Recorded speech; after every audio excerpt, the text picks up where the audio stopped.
Sejam bem-vindos a mais um episódio de Um Dia na Rotina. Eu sou a Bruna e aqui no canal eu falo de trabalhos e profissões, conversando com diferentes pessoas. E hoje a gente veio aqui conversar com o Prof. Victor, que ele faz personal infantil. Victor, muito obrigada por receber a gente também. Aqui. A gente já viu um pouquinho aqui da aula, né? Conseguiu ver uma aula com os pequenininhos e com um pouco maiorzinhos. E a primeira pergunta que me veio na cabeça assim é: qual que é a diferença de atividades entre as idades, assim?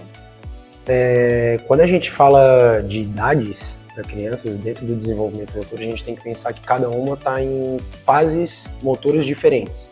Então, quando a gente trabalha com crianças menores, a gente tem que trabalhar com atividades mais básicas, atividades mais rudimentares, que seria a fase onde elas se encontram, onde elas estão aprendendo a ter um controle corporal, estão aprendendo os movimentos, elas estão aprendendo a saltar, a correr. Então elas têm que ter essa noção primeiro, para depois a gente evoluir e entrar na fase que seria a fase fundamental, que seria das crianças que a gente viu a outra aula anterior, né?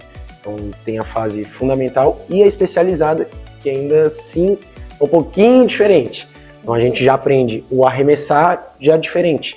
Então a gente aprende ele com um objetivo específico, seria para arremessar num alvo, para arremessar esportivamente falando no basquete, ou chutar uma bola no gol, ou um arco e flecha, subir numa escalada e tudo mais. Né? E aqui na escola vocês atendem de idade até que idade?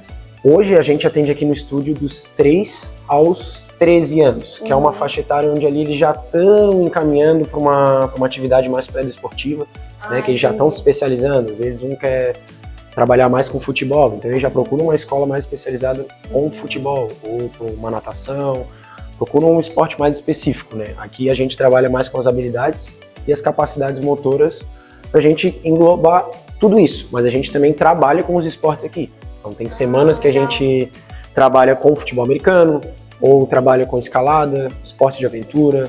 Semana das Olimpíadas, como eu tinha falado contigo, a gente trabalhou com várias modalidades, entre elas ginástica, natação, skate, surf, que foi algo que teve muito em alta e que eles gostam bastante, né, quando a gente traz algo diferente. E como que vocês pensam nas aulas, assim, para montar o roteiro de atividade de cada aula? Como funciona? Isso é uma pergunta que é bem recorrente, porque eu tenho o meu perfil profissional e muitos professores me chamam perguntando sobre ideias de montar atividade, e eu gosto de pensar nas atividades como com as habilidades que eu vou trabalhar no dia, né? Então, por exemplo, eu escolho uma habilidade específica que é o equilíbrio, né? Então, dentro daquilo ali, o que eu posso fazer com o equilíbrio? Eu vejo a minha gama de materiais que eu tenho aqui e o que eu posso usar para o equilíbrio.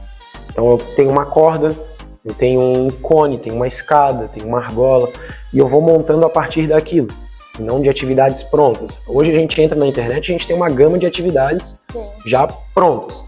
Então pode entrar lá, tudo certo, pegar uma atividade ou outra, mas eu gosto de montar assim. Então eu sempre tento pegar alguma coisa ou outra, uma caixa, e procuro ver como é que eu posso me equilibrar a partir daquele objeto. Um cone, por exemplo, eu vou botar um cone aqui, um cone mais afastado, e eu vou saltar e me equilibrar num pé só. Depois eu vou pular para o outro cone e me equilibrar. Ou na corda, passa por cima da corda de frente, passa de lado, ou passa de costas. Sempre variando essa mesma atividade, esse mesmo material, e trazendo formas diferentes deles serem estimulados. Né? E me chamou a atenção que tu fez ali um momento com um jogo de cartas, que eu não esperava, assim, né? Eu imaginava que era uma coisa mais...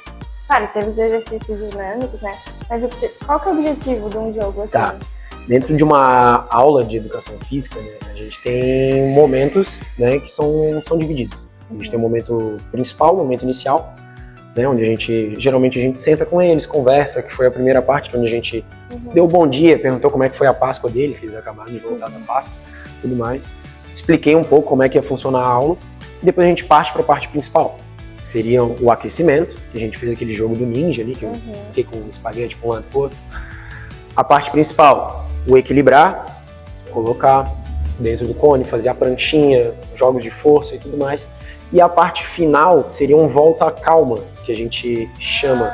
A volta calma seriam jogos mais calmos, para baixar a nossa frequência cardíaca, para deixar eles mais tranquilos e conseguir entregar eles para os pais também de uma forma mais tranquila.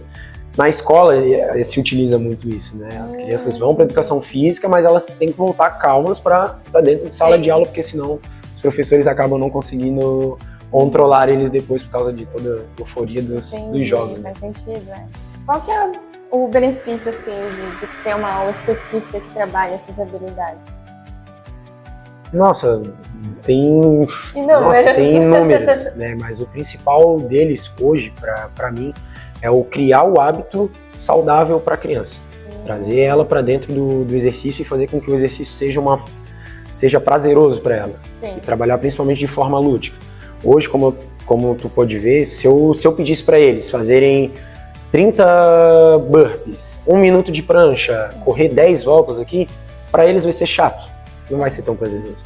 Mas se eu fizer uma brincadeira de pega-pega durante 10 minutos, onde eles vão dar praticamente as 10 voltas que eu queria que eles dessem, para eles vai ser mais prazeroso. Então, aliar o exercício físico com a diversão, esse é o resultado que a gente tem.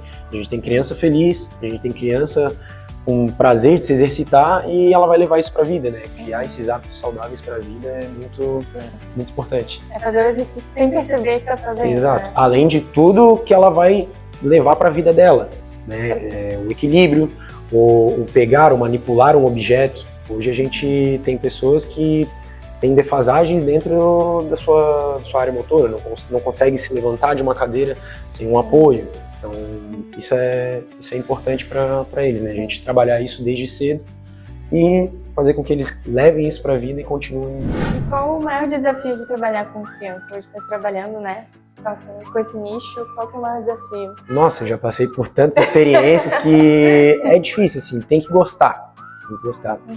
Principalmente ter paciência e gostar de ensinar, porque para mim estar com crianças sei lá, faz parte da minha vida. Desde sempre eu gostei, eu escolhi essa profissão porque faz parte. Meu pai é professor de educação física, então eu escolhi essa profissão por causa dele e me identifiquei muito, assim. Já atuei em escola e hoje atuo fora da escola como Funcional Kids, como personal também. Então, cara, pra mim, não sei se tem hoje desafios, sabe? Cada aula é uma aula diferente. Então, às vezes a gente tem que resolver um conflito aqui, com as turmas menores ou com as turmas maiores que gostam um pouquinho de falar mais aqui e ali, mas não sei listar assim um maior ou um menor, sabe? Entendi. Cada aula é um pouquinho diferente. Entendi. Então a tua rotina é bem imprevisível, assim, tu nunca sabe o que vai É bem acontecer. imprevisível, é bem imprevisível. Essa primeira aula com as crianças de 3 anos, principalmente, que é uma aula onde eles estão aprendendo principalmente a ter essa convivência, o convívio social entre eles ainda é pequeno, tá começando a acontecer, eles estão aprendendo algumas regras, né, como é que funciona, então não tem como ser uma aula perfeita, né? Para os grandes já é mais fácil, então eles já passaram por tudo isso, então para eles é mais tranquilo estar vivenciando tudo isso. Legal. E tu falou que escolheu essa profissão por causa do teu pai, né? Isso. Fala um pouquinho da tua formação, como é que foi o teu caminho? Certo.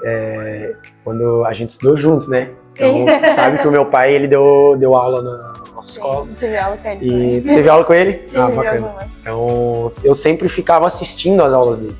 Então, a partir disso, eu comecei a criar gosto. Cheguei, é isso que eu quero fazer. E aí, fiz o vestibular para educação física, passei em 2 universidades. E aí, eu fiquei naquela dúvida, né? Qual que eu vou? Será que eu vou para a UFSC, para a UDESC? E aí resolvi ir para a primeira que eu ia conseguir iniciar o semestre. Então, inicialmente eu comecei com a licenciatura, que é para dar aula em escolas, né, em ambiente escolar. Passei por alguns estágios dentro da educação infantil, ensino fundamental, anos iniciais, anos finais, ensino médio e também passei pela educação especial. Então, são 5 estágios bem completos, assim, que me ajudaram bastante a ter essa noção de trabalhar com crianças tanto menores quanto maiores.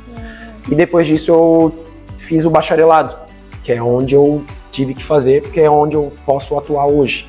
E como eu atuo fora da escola, eu preciso ter o bacharel para estar atuando como Funcional Kids ou como personal. Então hoje eu atuo aqui no estúdio do professor Carlos e também atuo como personal, que é o meu foco fora, atendendo em domicílio, em praças, parques mais particular. E tudo mais particular. Entendi. Não sabia que tinha essa diferença. Então, licenciatura é para quem quer ir para a escola. Isso. E bacharel é geral. Isso, bacharel é mais geral, fora da escola.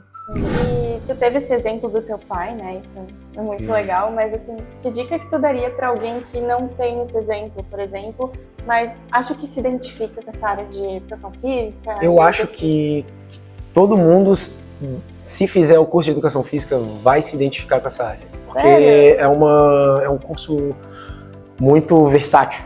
Então, hoje eu trabalho com Funcional Kids, mas eu posso trabalhar em qualquer outra modalidade. Posso trabalhar com corrida, posso trabalhar com lutas, posso trabalhar com dança, posso trabalhar com atividades de aventura, com surf, com atletas em alto rendimento, posso trabalhar também com crianças menores. Então, desde a iniciação até a atividade mais específica, voltada para o rendimento.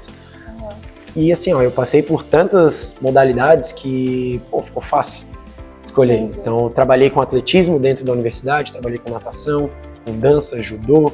Então, isso para mim foi magnífico. Eu que gosto muito do esporte, para mim foi sensacional. E até para quem não gosta, cara, vai se identificar, porque as pessoas vêm até mim e falam assim, queria muito participar de uma aula tua. Elas veem os meus stories, veem os meus vídeos e falam, quero entrar numa aula tua, faz uma aula para mim. Eu fico tipo, não dá, mas se tu fizer um curso de Educação Física, tu vai ver que é bem isso, tu vivencia essas atividades no próprio curso. Então é bem bacana, assim. Legal. E se tu quisesse dar uma dica para quem está pensando em entrar bem nesse teu nicho, assim, de Funcional Kids, trabalhar com crianças, que dica que tu daria? Cara, esse nicho, hoje a gente tem poucos profissionais, tá?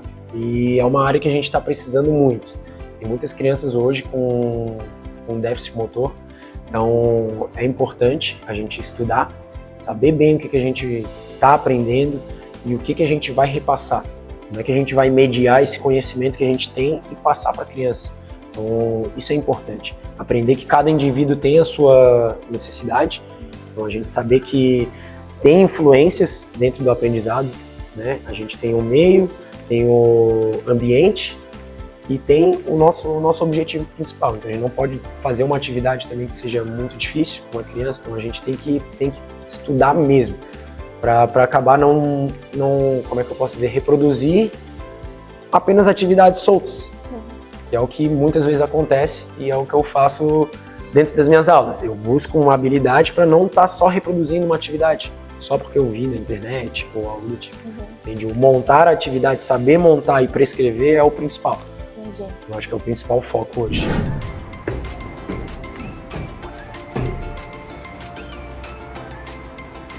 Passo, equilibrando. Bora, Lulu.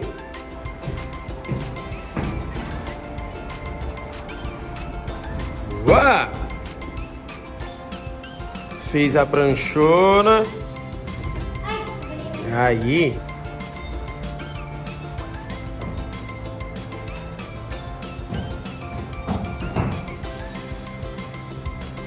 Saltão.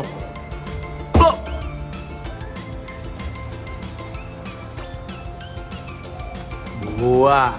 Vai, Lulu!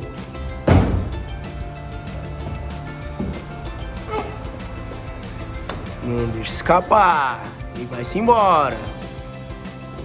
A escola também usa o método da gamificação, que nada mais é do que tirar proveito da tecnologia atual para instigar ainda mais os alunos a participarem das atividades, com missões e atividades que eles podem realizar para ganhar pontos e trocar por prêmios. Se eu tivesse que deixar um recadinho para os papais e mamães aí, o que você falaria? Para os pais e mães, estamos em busca de ajudar a desenvolver mais e mais crianças. E se vocês tiverem interesse, a gente está à disposição. É só dar uma olhadinha como é que funciona o nosso trabalho, chama a gente, agenda uma aulinha experimental que vou ter maior prazer em estar junto com vocês nessa caminhada. Já deu para ver um pouquinho que é muito divertido, é muito legal, tudo bem colorido. O contato deles vai estar aqui embaixo. Eu queria agradecer novamente por receber a gente. A gente que agradece vocês também. E o pessoal aí de casa, se gostou, não esquece de deixar o seu like, se inscrever aqui embaixo, ativar as notificações para não perder mais nenhum vídeo, que vem muita coisa legal por aí. Um beijo e a gente se vê na próxima. Valeu, gente!